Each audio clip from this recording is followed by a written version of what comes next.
Hey guys, this is Gerry O reporting for Kids First. Right now we're with Glenn Ross, who's the Executive Vice President and General Manager of Universal 1440 Entertainment. How are you doing today? Great, thank you. Of course. So first, to get started, could you just talk a little bit about what Universal 1440 Entertainment does and what separates it from the other subsidiaries of Universal Studios? Sure. I mean, what we were designed to do was to build brands within the studio. So we look at the studio's IP, intellectual property rights, for films that were released theatrically anytime in the last 50 years, really, and see if there's anything there that we think we could do a sequel to or a prequel to. What we do is, I like to think of it as spaghetti and meatballs. When I was a kid, when my mother found out that I liked spaghetti and meatballs, every week, every Tuesday, she made me spaghetti and meatballs. And I started to look forward to it. So when you have fans of something, whether it's Curious George, or it's The Land Before Time, or it's Bring It On, or it's American Pie, those fans want more. Hopefully they leave the original movie wanting to see more of the story, find what happens to the characters, what's the next chapter in their lives. And that's what we do. We take that experience and we extend it to sequels and prequels. You know, as someone who grew up with Curious George, I have to thank you very much for creating that and allowing another generation to enjoy that on television. And I'd also love to know, what's your day-to-day like in that business? I have a really interesting day to day because when we shoot 10 movies a year. We shoot very little in the United States, though we are shooting American Pie right now in Chatsworth. But we shoot in Bulgaria, Romania, South Africa, Thailand, Canada. So we're shooting in several different time zones at any given time. So my day really has no definition. It's very amorphous. You know, I spend time in the office, working with the different distribution units to make sure that our films get out worldwide on as many platforms as possible.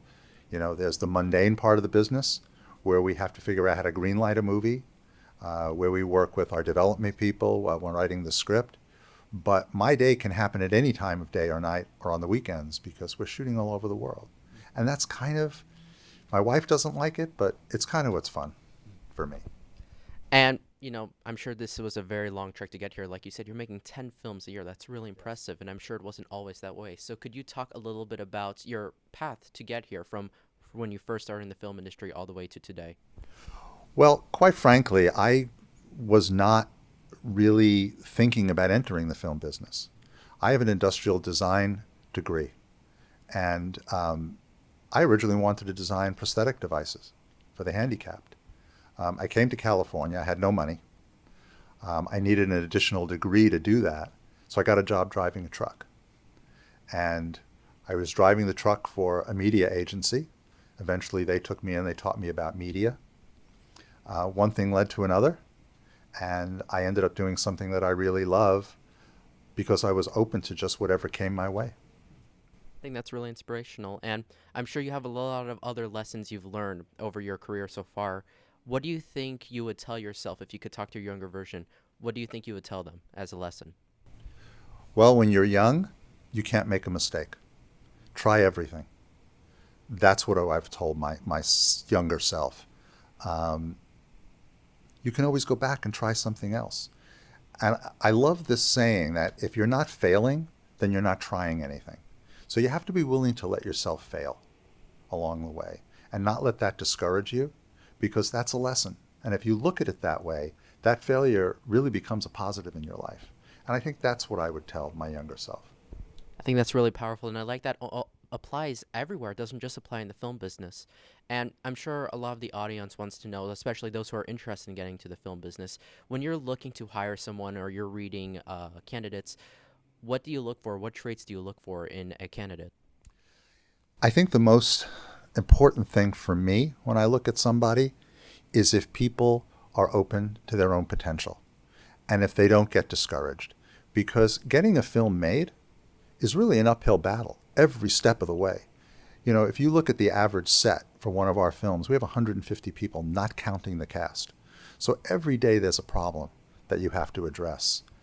So I look for people that really want to meet challenges, that are open to new challenges, that want to think out of the box, that want to think creatively, that problem solving is something that really excites them. And I think that's what's most important to me. That's really special, and I think you bring up a good point that film is a very large process to make, like 150 people, and films can get to the thousands and thousands on the crew.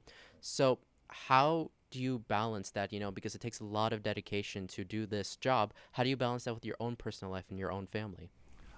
I have always put my family first, and I've always put my personal life first. My wife was a costumer, and when I met her, she was working 6 days a week, 20 hours a day. And when our son came along, she made the decision that she really wanted, that it was more important to give the time to him and to his development. So she left that job. And she's very interesting. Later on, when he got older, she became a psychoanalyst. Again, that's another example of just being open to possibilities in your life. But for me, it was always, at the end of the day, jobs don't last forever. You have your family, you have your friends. That's what's lasting. That's what's important, because that's what's going to see you through not only your early years and your middle years, but it's going to see you through the rest of your life. So to me, that's always been a priority. That's very powerful, very inspirational. Now, my last question for you is looking towards the future in this business, in the home entertainment business and the film industry as a whole. What do you see happening in the future? I think it's an incredibly exciting time right now for this business. When I first came into this business 14 years ago, well, here at Universal, I've been in the business longer, everything was about DVD. But now you have so many more ways that you can access entertainment.